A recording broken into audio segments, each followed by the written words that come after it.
doing a Monday morning roundup with some videos I posted on the weekend, some feedback with regards to those videos. The Curpan video, banned the Curpan, got over 8,000 views, and mixed responses in the comment section.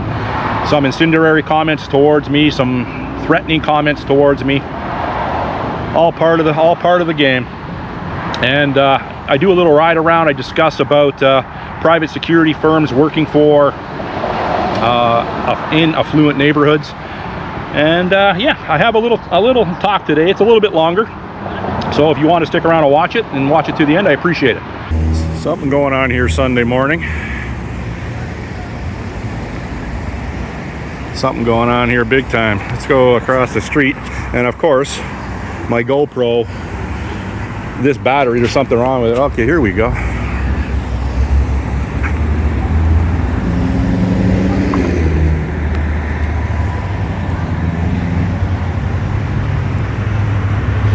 Looks like maybe a domestic issue. This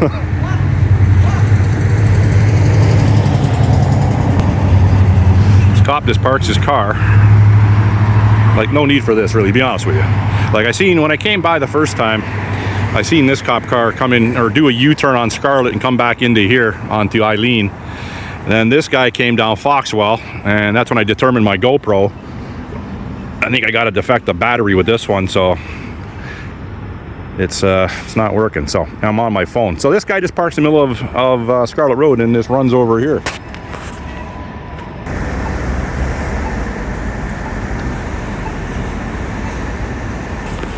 Another one over here. Okay, doesn't look like much is going to happen here. I'll continue with my ride.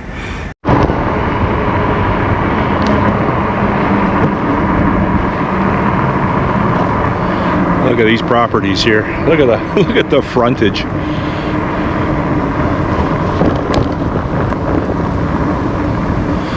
Would that be a colonial style? This guy's got a water effect out front of his house.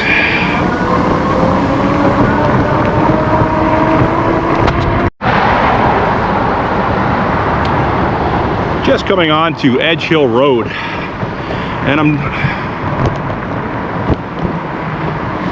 like, this is the first house on the right when you come into Edge Hill Road, and you can well imagine this is a high rent district, so to speak. Not too many rentals here, I don't think. But I'm doing a follow-up video from a video 2-3 weeks ago, and I was riding through here on a weekday, and today is Monday in Toronto. Again, it's another weekday, but I came here yesterday. I rode through here yesterday, and I'm going to show you some of the houses. You don't need to see my made for radio face. I came through here yesterday, and I had a bunch of problems with my GoPro. The battery, I guess, was defective, and I lost a lot of footage, and the video didn't turn out, is what I'm trying to say. My problem, not yours. I get it. But 2 weeks ago, I was out to lunch with my friend, and I mentioned, well, actually, he watched the video when I did this video about this area 2-3 weeks ago, and he commented in the video, in the comment section, that the security cars that I outlined that were parked in front of people's houses were possibly a collective operation, which means a lot of the homeowners in this neighborhood, they contract out a security firm, and they put their money together and they pay for these security firms. Now, you know, when he said it to me, it made sense. And here's one over here behind this right there, that canine vehicle. That was there last time 2 or 3 weeks ago when I was here. That same vehicle was there. So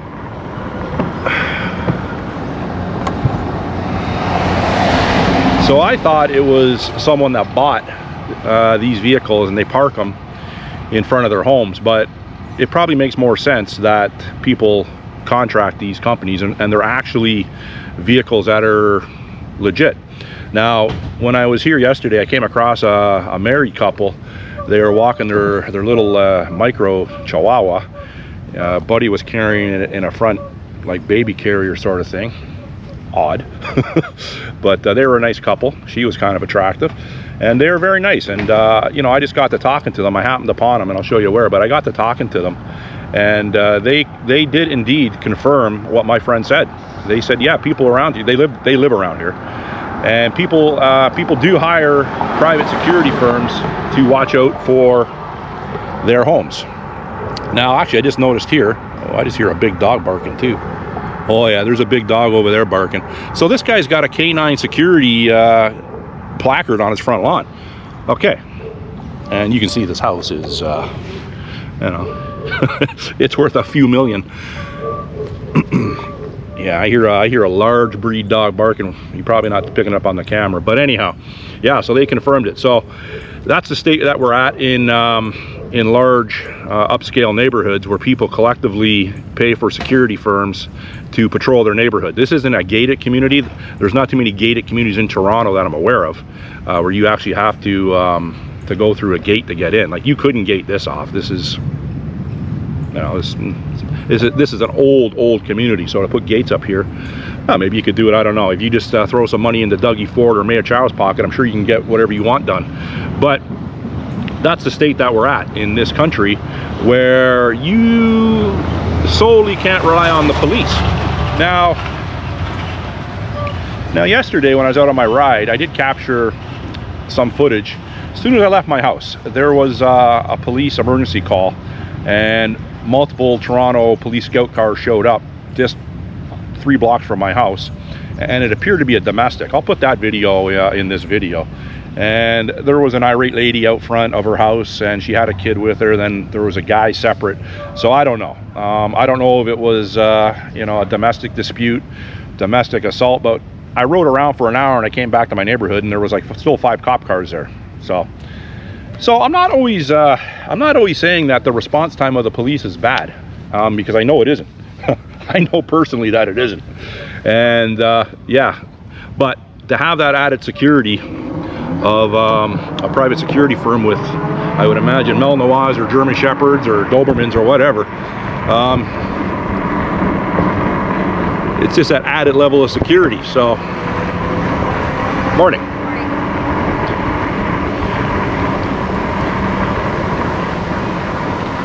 Oh, you live here, man? Oh. I know.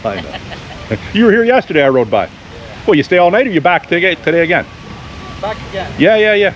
What do you do, an 8-hour shift? No, like in-house contract. Nice place. Oh, yeah. I'd want you parked outside my house too if I owned this. No problem. See you, brother. So that's the security guy I seen yesterday, and here's a McLaren in the parking lot. This was here yesterday as well. Morning, how are you? Morning. This guy's got a nice McLaren here. And what I said in my video yesterday, this street, and unfortunately it didn't come out, but this street was so quiet yesterday, and I mentioned that in my video. The problem with owning one of these houses, one of the many problems, because there's a lot of problems owning one of these houses, is you constantly have you need yard maintenance, you need gardening, you need home maintenance, because you have to, you know, the bigger, the more expensive the house, the more people that you're going to need to maintain that house. And a lot of these people, they're not you know, they don't know how to pick up a nail gun. They don't know how to pick up an impact driver, miter saw, skill saw. They don't know how to do any of that sort of thing. Plumbing. So there is and if you have, you know, if you have 7 washrooms in your house, you know, the likelihood of having a plumbing problem is going to be, you know, exponentially increased because of the volume or the number of washrooms that you have. And I don't want to get too close to this. Well, I do, but I also touched on yesterday too that this property here is owned by the City of Toronto, and it's my understanding is they stage City of Toronto trucks here, and it's a nice old brown Humber stone building. All this stone here was quarried from the Humber River, which is illegal to do now. But they have, I would say, a 4 or 5 acre parcel of land here. It's beautiful. I'm not going to go on it, but I noticed when I was here last time too that they had a children's day camp here, and you know, for obvious reasons, I'm not going to put my camera on children at a children's playground. 56-year-old dude riding around on a bike and shoving cameras in kids' faces, you know, not my thing, but definitely not cool. So But what I did notice, it would appear that all from where I was riding, it would appear that all the kids were white. Now, I don't know why all the kids were white, but maybe they could, and I could be wrong in saying this, but maybe they could have alternate days for kids that aren't white. Maybe from other neighborhoods come to this area, because it is a nice area. That's just a suggestion. I don't know, and I'm not going to come by here and look for kids on a daily basis. And there's no kids here right now. Yeah, there is, but oh no, yeah, there is. So anyhow, they're showing up. It's 8:45. So anyhow, I just thought I'd make that observation from the last time I was here. So I don't know if this is an exclusive day camp. Now, looking around this area, you'd have to think it's an exclusive area. And now I failed to point out something back there yesterday, or sorry, today, that I noticed yesterday, and that was there was a vacant lot there, a large vacant lot on the east side. So that would be a ravine lot. So when you're on a ravine lot, if you don't know, the prices go up drastically if you have a ravine property. And you know what, if Mayor Chow, or one of Mayor Chow's handlers, gets this video, or maybe even Douglas Ford Jr., if he's watching this video from the comfort of his Muskoka cottage, and I'd like to put forth this recommendation. The City of Toronto should buy that vacant land and put up some Toronto community housing buildings there. This security car here is always here.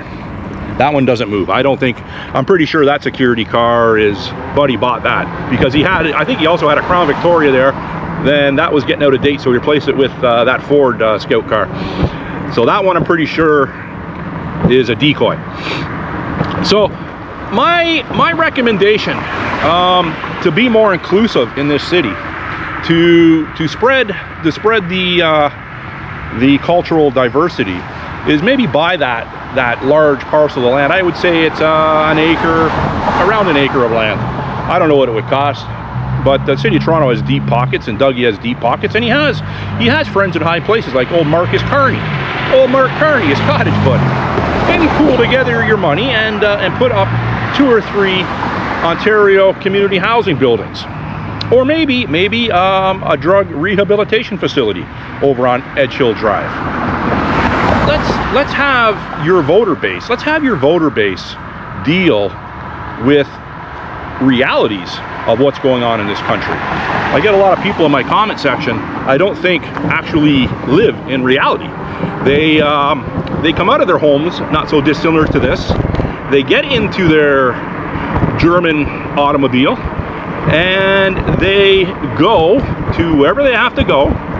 They have to walk from their car into a building, whether that be to go shopping, whether that be going to work. They don't actually see what is really going on in Toronto from a street level, and that's my whole channel, and I've said that before. I gotta be careful here because traffic is picking up.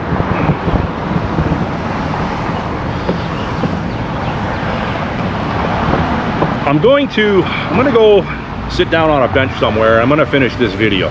I want to talk about my Ban the Curpan video that I released, I don't know, Friday or Saturday, I think Friday, not too long ago. And it gained a little traction. It has over 8,000 views. And I just want to touch on that and some of the people that commented in the comment section, and just some feedback with regards to that. Stay tuned.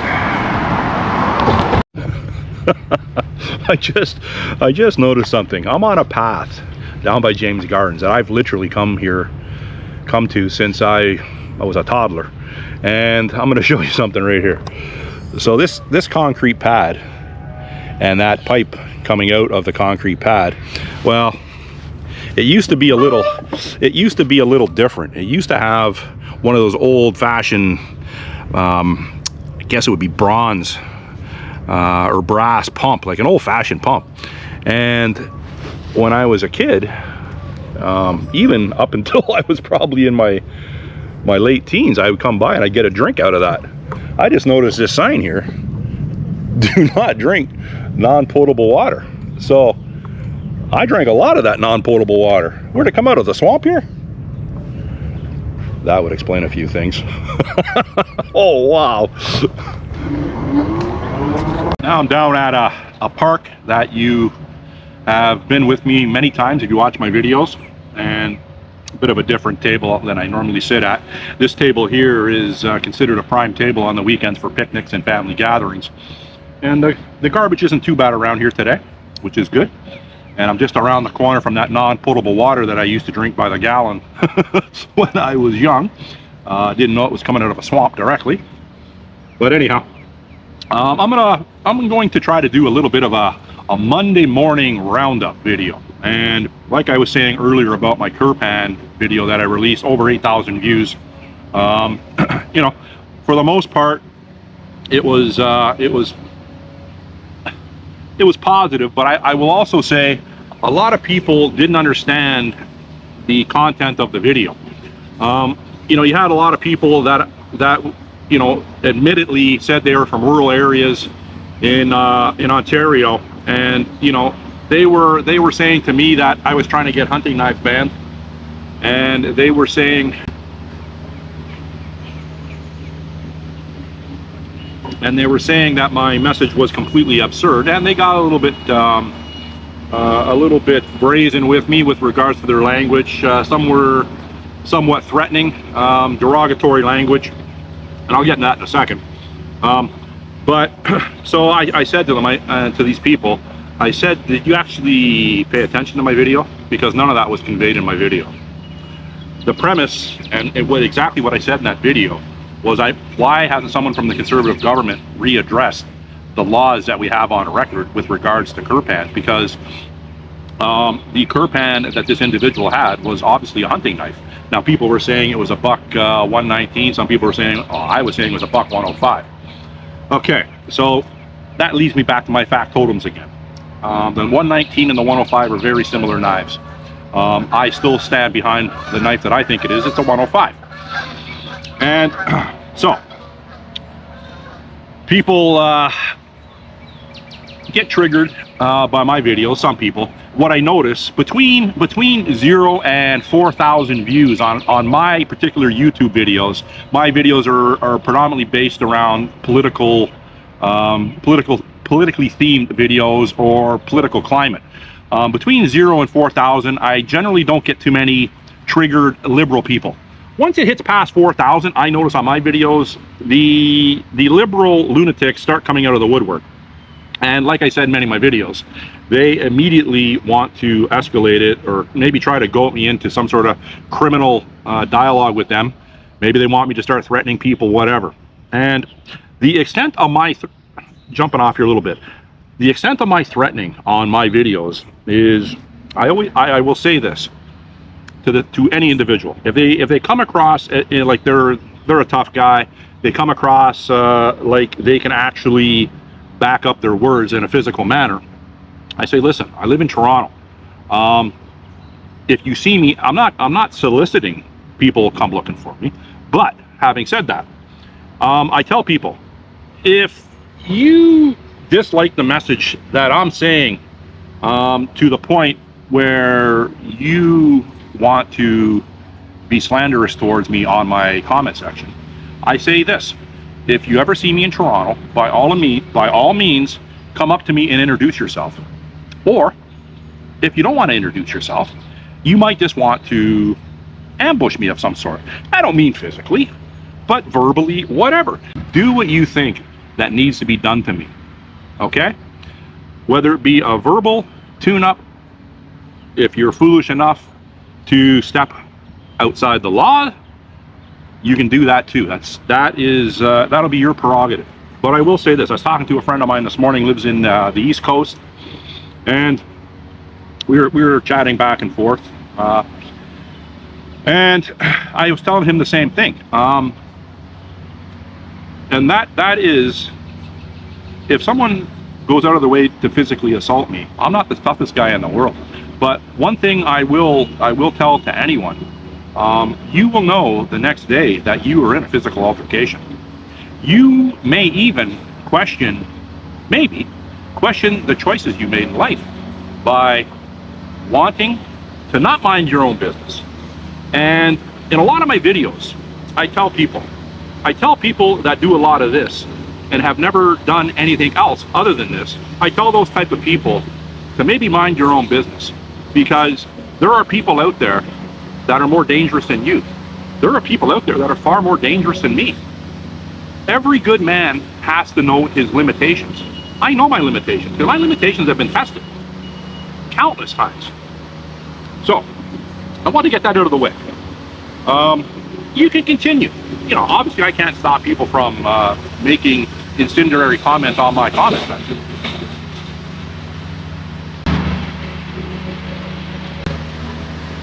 It's actually a girl with a lawnmower.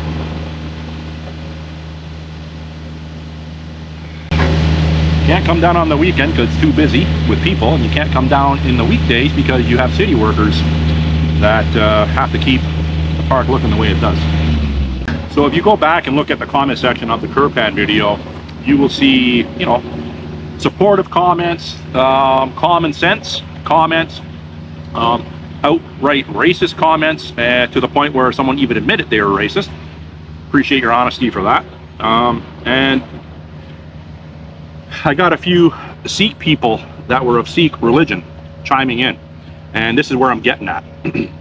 When I was talking to my friend this morning, he made me aware of a video of a Sikh individual sitting in his car being threatening, more or less saying that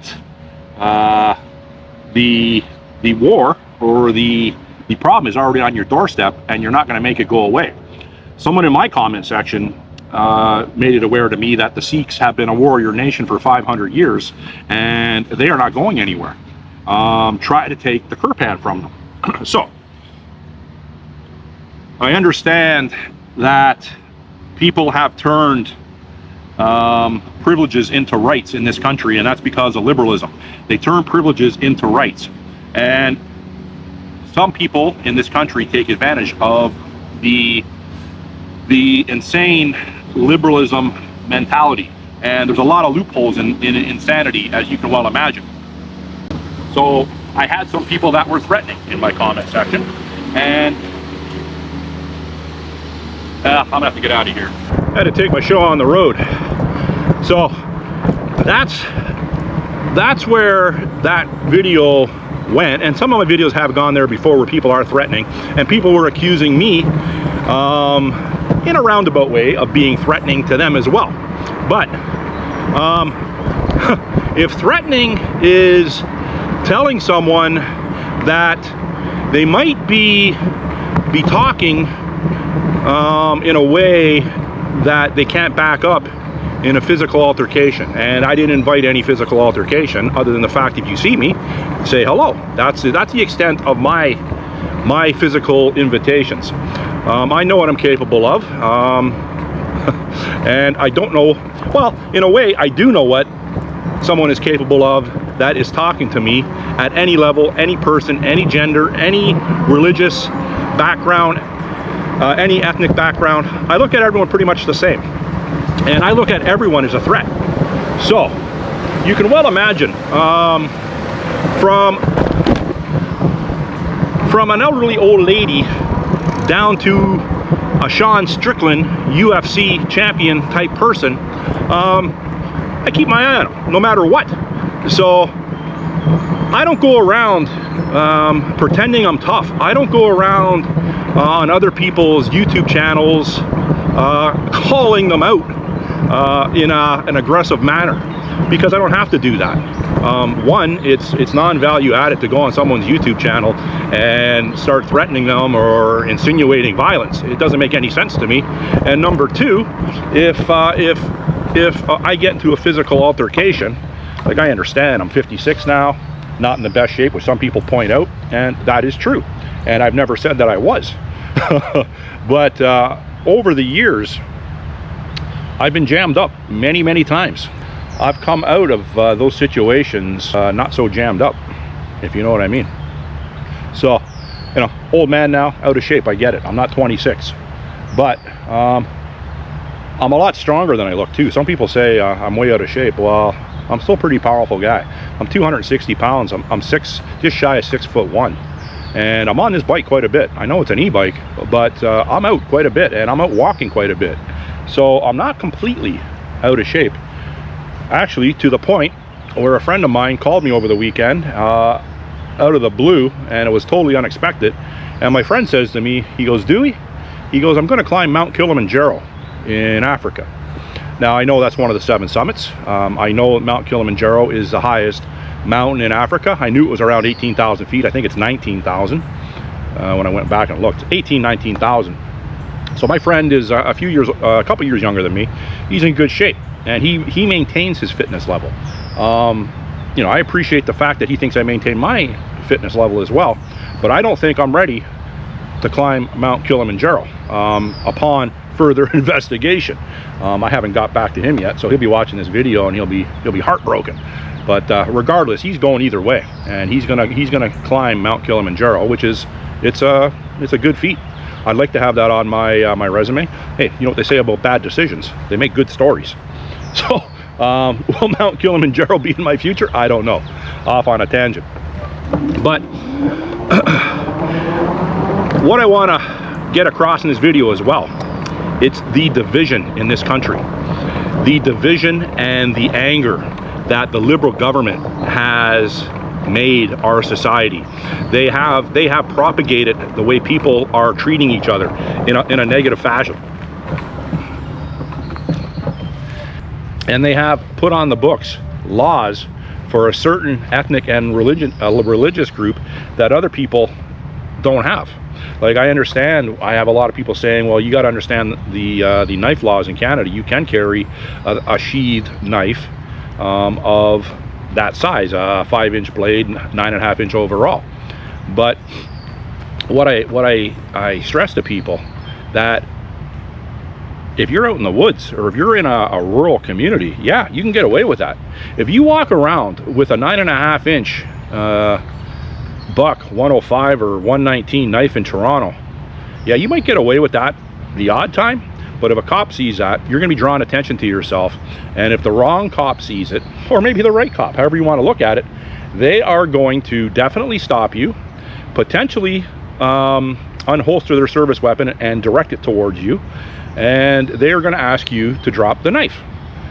And a lot of these people in the comment section were saying, or not a lot, but a few were saying that they can walk, this is a good one, they can walk around with their Remington 870.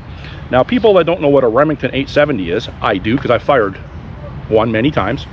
It is a very tried, true, and tested old-timey pump-action 12-gauge shotgun that was adopted by many law enforcement agencies over the years. I don't know what the cops carry in their cars now, other than a C8 long gun. I don't know if they carry shotguns. I really don't. But a lot of people want to use that, or a few people have dropped that Remington 870, saying they can walk around their town with it. Now, I've been all across Canada, and small town, large city, from coast to coast. I haven't seen anyone walking through a small town carrying an uncased pump-action shotgun. Okay? Hey, maybe back in the day you could. I'm sure you could back in the day. Nowadays, that won't fly. And I will point this out. If you want to carry your Remington 870 in Toronto without a case, you will be surrounded at gunpoint by the police, I would say within a minute. They have pretty good response time here. I know from experience. And not from walking around with a friggin' gun.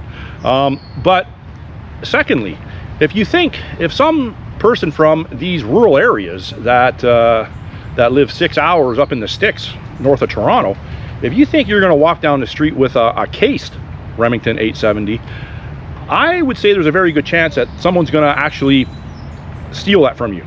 They will strong arm rob that from you. So don't think your rules and laws apply from a rural area to Toronto. I'm talking about Toronto, because that's where I live, and that is what I know best. I've never lived in a rural community. I've lived in a smaller city, but I've never lived in a rural community. I do know, when I've done camping and bushcrafting, that I don't take my SA5 bushcraft knife off. I leave it on, but I ensure that I cover it up. Now, that's illegal, but the reason I cover it up is because I don't want to alarm people if I go into a grocery store in somewhere around Algonquin Park, Bracebridge, let's say, which I've done. But if I did leave it completely visible, I probably wouldn't have much of a problem either, because you are up in that country. Toronto, you can't do that. I know the laws say you can do that, but good luck with that. Why do you want to draw unnecessary attention from the police to you? Because the laws say you can? Oh, okay. Well, that could put you in a potentially very dangerous situation with the police. Remember, they have these, and they might have them trained on you. Now, we all know from the beta feminized liberal men and the masculine liberal Karens that police are a no-no. Police are murdering ethnic groups. Police are going and murdering all sorts of people. Mostly in the United States, of course, but same thing applies up here to them. It doesn't matter. The Karens and liberal Karens up in Canada don't understand there is a border. They think Pierre Poilievre is Donald Trump. They think PP is Donald Trump. Yeah, believe it, people. He's the same thing. He's a bastard child of Donald Trump. We're the same. I'm Maple MAGA.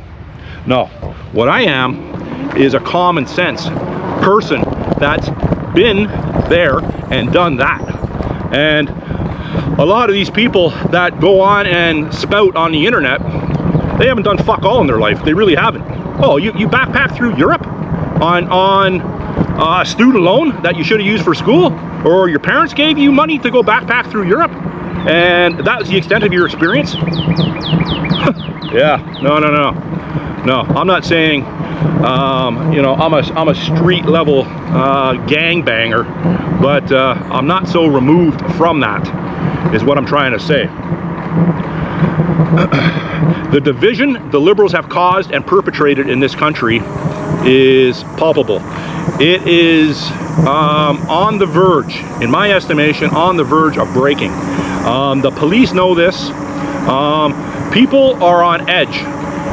The liberals have put religious groups, ethnic groups, and Christianity, which is a religious group, against each other, and they want to force out Christianity. That's what they want to do, obviously.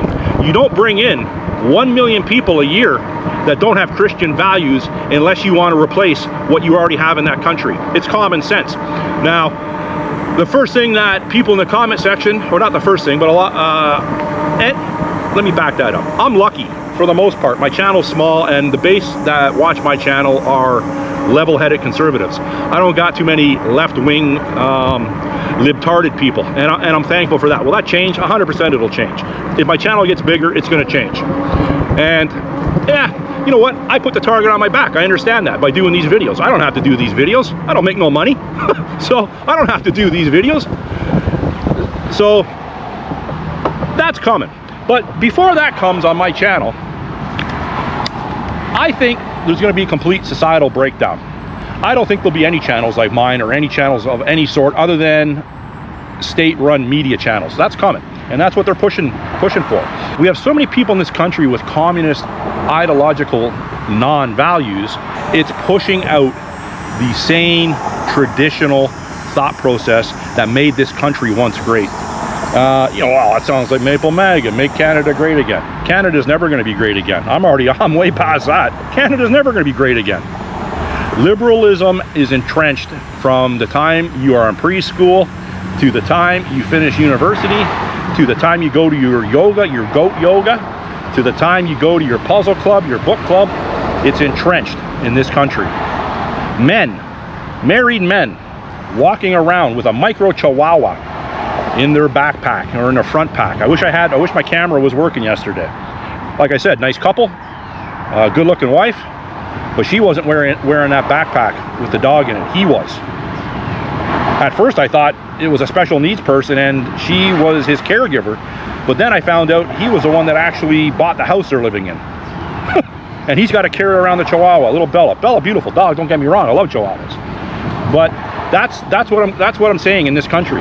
The way that people have been completely mind-fucked is beyond repair. That's all I got to say. I went on a little bit longer in this video. If you watched the whole thing, I appreciate that. Thanks for sticking around. Bye.